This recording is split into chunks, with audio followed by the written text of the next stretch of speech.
Hacaaluun waan dheengadda haaseef, waan dheengadda dubbateef tarkaanfiin amma arra dhagaa jiru kun irratti fudhatame.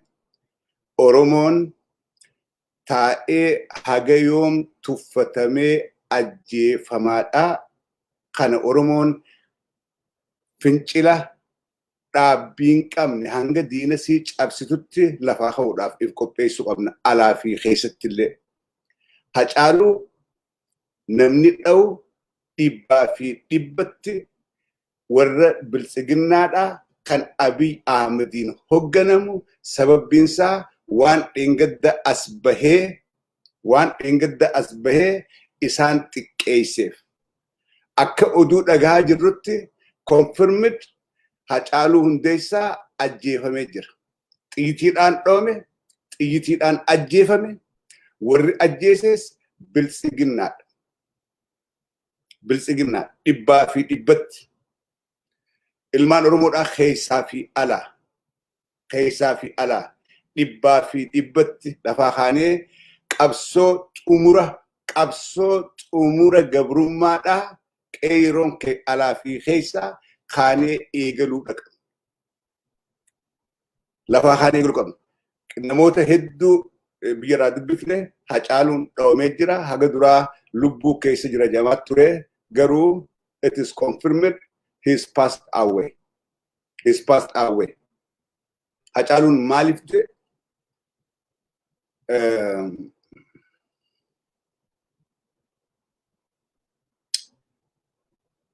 Think about this. Maaltu deemutti jira? Mootummaan tun karam nun deemu jirti. It is unbelievable, I know. Amanuun namatti ulfaatti. Fudhachuun namatti ulfaatti. Garuu take it. It is true. Dhugaadha. Dhugaadha. Dhugaan ajjeefame. Dhugaan dhawamee jira. Fudhaa. Ijoollee isa bira jirtu. Ijoollee isa manaa keessatti bira jirtuutu himaadhaa jira. Reeffa osoon keelloo gubbatti marii jirruuti tekstiin dhufee jala deemaadhaa turre gamaa gamaa hordofaadhaa turre. Israa'elis boodarra miidiyaan OMN's ni gabaasaa. Hacaaluu Hundeessaa is killed by Opidio. Biltsiginnaadhaatu ajjeese. Gabrummaadhaaf kun xumura ta'uudha qaba. Xumura irraa maayyiidhaa ta'uudha qaba. Shakkii takkallee gamaa fi gaman osoo hin jenne gabrummaa tanaaf xumura ta'uudha qaba. Oromoon mana teessee manatti ajjeefamuu hin qabdu. Oromoon mana fi keessatti ajjeefamuu qabdu. Hayyuu keenya, beekaa keenya, qeeroo mataa keessa dhawanii ukkaamsaadhaa jira. Waan kana yeroo hedduu lallabaadhaa baadha. Yes, du'ee jira, ajjeefamee jira. Biltsiginnaadhaatu ajjeese. Mootummaa Dooktar Abiyyiitu ajjeese. Akkasi fudhaa. Ayyeeraa jedhe. Yaa.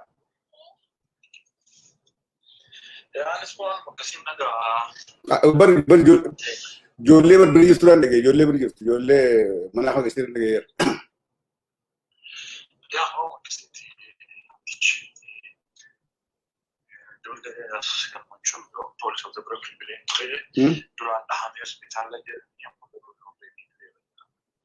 ijoollee bira hafa keessatti ijoollee bira dhagee ilaaltee jiraata duyyattu. Maal dhageessa akkamitti eessara dhaan gunda matarra dhawanii jedhanii namni dhawamee warri dhofatee dhawanii akkamitti dhageessa? Maal kanatti kana godhu TPLF malee maaltu jira akka namni wal fixuuf? Biltsiginnaadha. Warri godhu biltsiginnaadha beekamaadha jechuun kiyya. Yeroo dhawamu akkamitti dhawamee dhageessatti? Anoo maan dhageenya tasaasaa rukkutamee yaa dura lubbuu baanee magaruu hospitaalatti so disaster. Yeroo dhaan isaa karaa deemudha immoo manuma dhagee dhawan? Harafee dhawan? Galaan jira. Galaan jiraatee? Mega walitti deemna yoo deesan. Okay.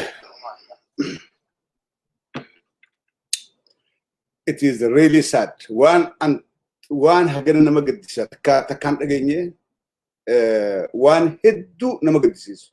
Waan hedduu nama gaddisiisu. Waan qeeroon teenya biyya keessaa haatee maal jirraa maal keessa jirraa jettee ifgaachuu qabdu. Awwaala hacaaluudhaa dura Abiy Ahmed awwaaluu qabdi Oromoon. Awwaala hacaaluudhaa dura osoo hacaaluun awwaalle Abiy Ahmed awwaalamuu dhaqa.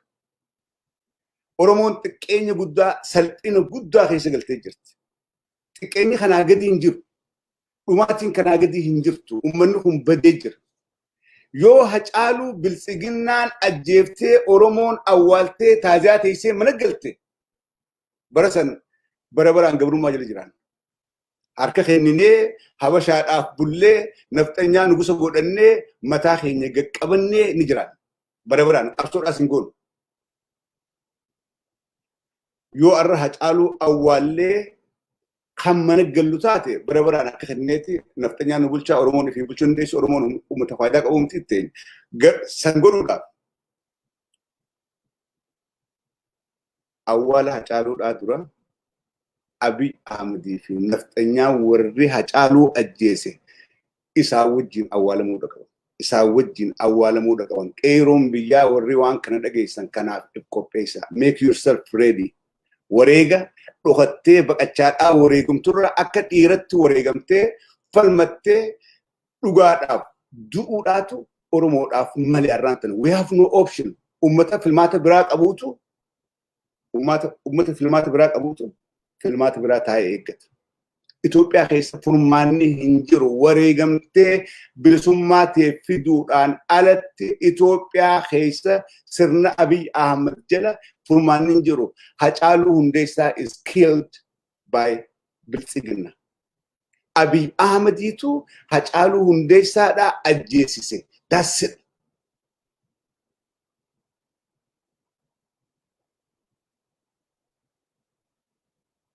Dhibbaa dhibbatti dhugaadha. Warreen hagam dhugaadha dhibbaa fi dhibbatti dhugaadha. OMN isiniif dabarsa wadarra adda wachaadha jiranii qophaa'aa jiranii isiniif dabarsu Hacaaluu Hundeessaadhaa du'ee jira ajjeefamee jira. Fudhaa ijoollee isaa wajjin hospitaala jirtu. Ijoollee fuutee mana hakimaa geessite duraan dhawamee jira jedhanii akkasi. Awwanni amma seeneef namni Hacaaluu ajjeesise Abiy Ahmed ta'uu dhibbaa dhibbatti isiniif himuu qofaaf hin seenu. Awwaalli Hacaaluu Hundeessaatii fi awwaalli Abiy Ahmed wajjin ta'uu qaba. Yoo san godhuu dadhabde qeeroon biyyaa haatee Oromoon duutuudhaa nafxanyaa jalatti mataa qabanneetti bullaa jechuudha. Walii wanni dubbannu takka illee hin jiru. Walii wanni qabsoo goonu takka illee hin jiru. Uummanni keenya uummata bilisoomuudhaaf taa'u miti. Yooni awwaalli Hacaaluutii fi awwaalli Abiy Ahmed qabrii takka hin ta'in. Yookaan dhumuu yookaan akka namatti kabajamtee jiraachuu. Yoo san hin goone xiqqeenya keessaa haala Hacaaluu ajjeesan.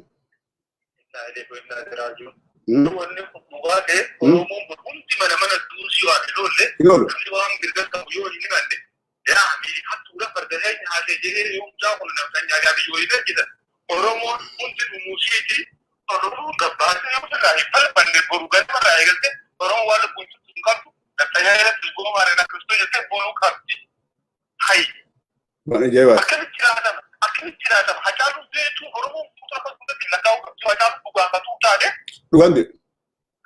Oromoon guutuun akka tuutetti lakkaa'aa Oromoo yoo kana magaffaatee kan falmanne taate wanni Oromoo jalli garaa hedduu amma taagetaa jirtu. Gabruu sammatti deebisanii akkana kataanu Oromoo jalatti biyya namaa falsa ta'ee qabee jiraatu dandeenye waan gadi nyaata waan gadi jiree. Dhuga. Oromoo naa raajuu. Anan gamaa fi amalatti akkuma beektan lafti waan gudin garuu Oromoo duntee jirta Oromoo bikuwa qabaata ishinee kamaraa jiru umrii sana.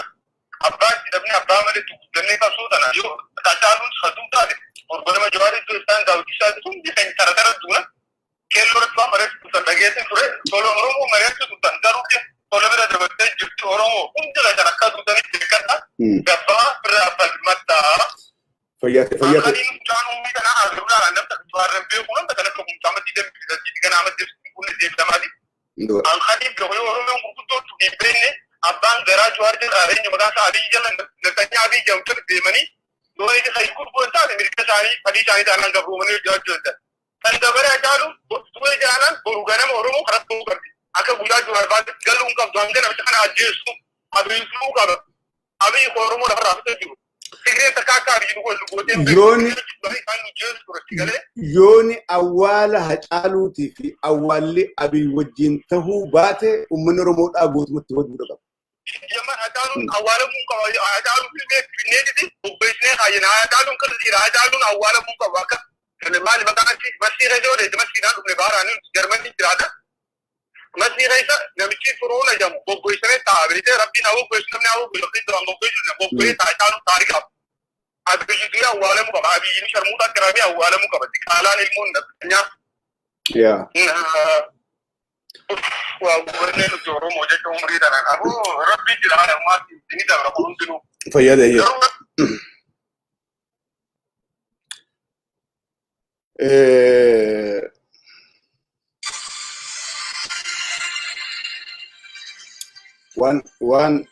Waan dubbatan hin jirtu. Wanni janis hin jirtu wanni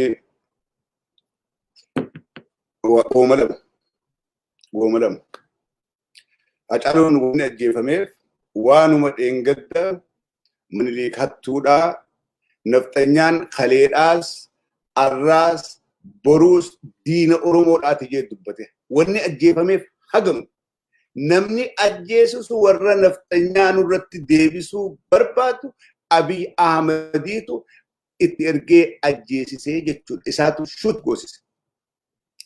Abiy Ahmediitu ajjeese kun shakkii takkallee olola kana boodaan dhufuuf bakka kennaa he was killed by Abiy Ahmed himself.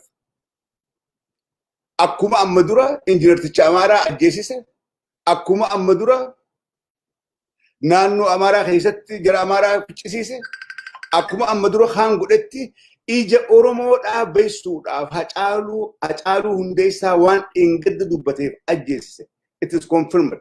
Hello.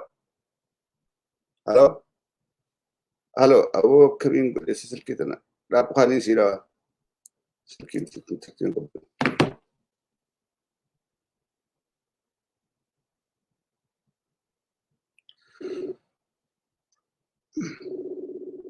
Biyya galleetti wareegamna. Nuti biyya gallee namni diaasporaa jirus biyya galleetti wareegamna. Walii oromoodhaaf teenyee maqaa oromoodhaatiin bahuun hin jirtu. Gallee wareegamnee dhumne yookaan bilisoomna. Fayyada yaa. Engadda osoo ka'a oromoon jennu guyyaa roobetti dhiishootti mucaa ajjeesan san oromoon ka'uu hafe. Kanaaf oromoon dhiigni oromoodhaa kana booda oromoodhaaf hacaaluu boodu oromoodhaaf wanti siif hafe hin jiru. Hacaaluun kan ajjeefame haasawa dheengaddaa qabxiilee sadan irraa kaasne sana. Kanaaf oromoon hadha booda wanti siif hafe hin jiru bilsaginnaan diigamuu qabdi. Abiy irraa kaasee hanga gaditti ganda hundatti badii. Hadha booda oromoo tana booda oromoo mana ol deebitee bilisummaa barbaaddu nagaatti bilisummaa irraa baha oromoo. Kanuma qofa oromoo naa dhagee kana booda mana taa'uun bilsaginnaan ganda jirtutti dhaggaa wanti barbaachisu qabu obboleessa kan ka'e irraa kan oromoo nyaachisaa jiru qe'ee kan ka'e irraa gahi kan guyyaa maammaxaniin boorraana caddifnee hadha hacaalutti dabarte hadha isa dabarte boru ganama ammas nama biraati oromoo qabsaa'ota oromoo tokkoof habaa hin jirtu oromoo irra finii ofirra hin bulini akka agarabdu hin jirtu kanuma qofa qilleensarra haa ooltu nagaatti jabaadhu nyaanni dandee waa hin dubbachuu dandeenyu obboleessoo. Fayyade.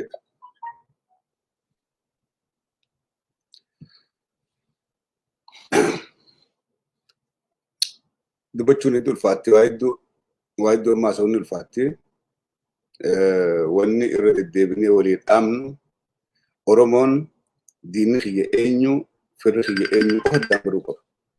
Diinni kiyya eenyu firri kiyya eenyu waan qofa addaan baruu qaba. Hello. Yeah. Eeran jiree. اوكي كنا نقدر نفكر هذا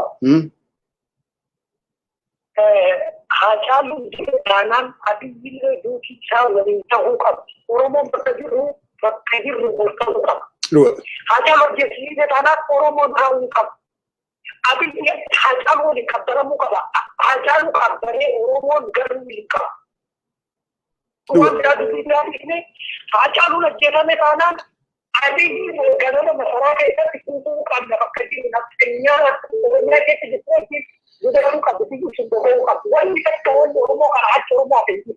Juga. Anak ini sih wani topik ini juga. Asal macam apa sana? Asal dulu untuk sana ada itu untuk kamu. Oromo wani saya sudah terbuka kan? Juga. Fayate. Kuma kan macam apa itu? Fayate. Nama lawan. Ara nunda bakka jiru mudhi nuqite waan asin waan dhifun beeynu an hedduudhaan gaddee dura arguun dhaga'u rabbiin dhugaan godhin jechaan ture rabbiin kijibaa godhu waan kana rabbi dhugaan godhin jechaan ture garuu eegaan dhugaa ta'uu si mirkanfadheen bee dubbadhee dhiirti hin boochu dhiirti waan inni wareegameef san galmaan geesse dhiirti imimmaan gadi nayitu dhiirti dhiiga gadi nayitu dhiirti dhugaadhaa dhiiga gadi nayitu imimmaan gadi nayitu hacaaluudhaaf boon hin feesu kaayyoo hacaaluun irratti ajjeefame kana waan hacaaluun irratti du'e kana dhiiga keenya gannaynee galmaan geenyus yeroon ammaan sana reefa hacaaluudhaa fuunee awwaallee manatti gallaan oromoon barabaraan ummata rabbiin gabrummaadhaaf uume ummata bilisoomuudhaaf hin teenye kana sammuu qabadha yooni hacaaluudhaa wajjiin dhiiga hacaaluudhaa san baasuu yoo isaa wajjiin gabrummaa awwaallee oromoon dukkana keessaa baate wanni boonyuuf takkallee hin jirtu boon feesisu hacaaluu hundeessaa dhiiga isaa san dhiiga ganna qabisan dhiiga keenya itti daballeeti bilisummatti jijjiirrachuu qabna ilmaa oromoodhaa kana qabadha dhiiga hacaaluudhaa san dhiiga keenyaas itti hidaaneeti abiy wajjiin awwaallee dhiiga isaa ganna qabee bilisummatti jijjiiruu qabna kana walii dhaama diinni keenya nuuf rafaadhaan jiru nuti immoo if quban qabnu walillee quban qabnu waan nurra gahaadhaa jira waan nuuf yaaddame waan hayyoota keenyaaf yaaddame yoo joowar du'e san ganum yoo joowar ajjeefames an ganum akkuma dhageenya hacaaluudhaa fi joowar garaagarummaa takkallee garaagarummaa hin qaban yoo joowar du'es akkuma dhageenya namni dhiirti dhaabbii qabdu tan dhiiga walii gannaytu malee ta'e imimmaa walii gannaytu miti. Rakkoon Oromoodhaa boonyee wal awwaallee galla. Boonyeetu wal awwaallee galla manatti. Imimmaan gannaynee gaddinee torbaan tokko booda irraanfannee tetteenya. Kuni waan gabrummaa nurratti dheereyse keessaa ta'ammaan tanaa garuu ta'addaati. Hacaaluu hundeessaa ajjeefamee biltsiginnaan hacaaluu ajjeeftee manatti gallee teenyee osoo waan ajjeefamee fi eenyu kajjees osoo beeknu I hope that will not happen. Hangas takka Oromoon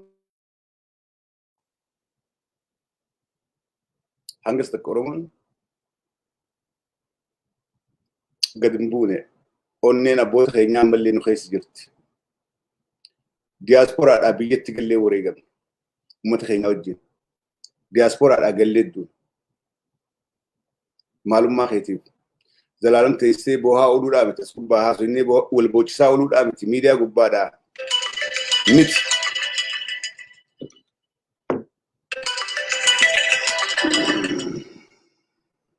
Hello, Jaffa, come miti. Naging sila to si Gira miti. Nagaling jiro. Wani sila da bakwan tu fenu. Hachalu wajji khumatama tu awwalamu kama khumatama boru ganama Hacaalun kophaa isaa qabritti awwaalamuu qabu. Oromoo takkas booluu si qabdu dhiiga hacaaluu dhiigaan hafaluudha qaba. Dhiigaan mootummaan tun tarraamaayyiidha ta'uu qabdi jechuudha. Yaa Oromoo namuu jabaadhaa nuti solkuma qabaanna biyya keessatti namuu bilbilee namuu ajaja haa dabarsu jechuudha kutaa hundarratti. Akkasitti galatoomne. Lala nama opidootu biyya irraa kabaa jira. Nama opidoodhaan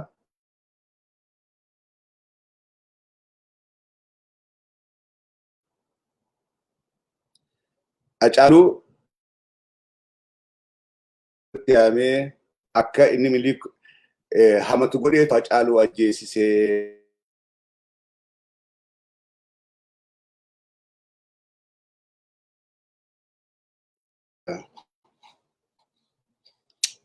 anyhow walid dachaanaa wooma beenu walii muudhaaf hin olbee iddoo haasa'uudhaaf miti garuu miidiyaa gubbaan boo'inaa Facebook irraan boo'inaa dhiiga dhiigaan galchaa dhiirti dhiiga dhiigaan galchiti dhiirti dhugaadhaa dhiiga dhiigaan galchiti dhiiga dhiigaan galchina malee hin boonye social media gubbaan boo'inaa hin girgiraawinaa nama dhiiga nama ifii dhiigaan galchu ta'uu danda'uudha qabna. Duuti ajjechaan Hacaaluu Hundeessaadha.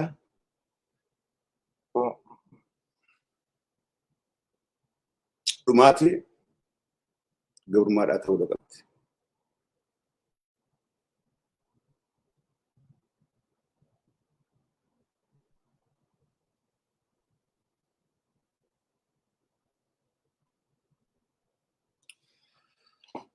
Nagaan tura.